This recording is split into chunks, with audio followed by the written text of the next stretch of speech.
Une frayeur et une grande obscurité vinrent l'assaillir. Genèse chapitre 15, verset 12. Quand Dieu accorde une vision à un croyant, il le met pour ainsi dire à l'ombre de sa main. Il doit rester dans le silence, prêtant l'oreille à la voix de Dieu. Il y a une obscurité qui vient d'annexer de lumière, c'est le moment d'écouter. Ce passage de la Genèse en est une illustration. Quand Dieu, après vous avoir donné une vision, l'a fait suivre de ténèbres, attendez. Dieu réalisera ce qu'il vous a montré, si vous avez su attendre. Mais n'intervenez jamais à la place de Dieu pour accomplir sa promesse.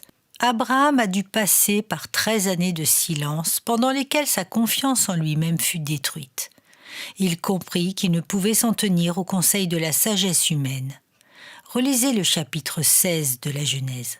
Ces années de silence étaient une période d'éducation, non de réprobation.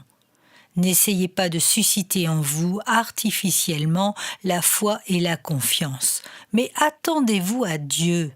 Ma confiance repose-t-elle sur moi-même ou sur tel ou tel enfant de Dieu? Sur un livre, une prière, une extase?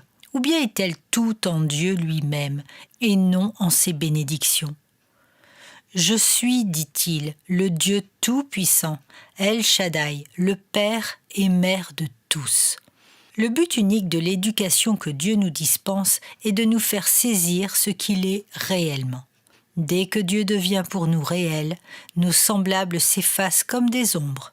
Rien de ce que peuvent dire ou faire les autres chrétiens ne peut troubler celui qui est fondé sur Dieu.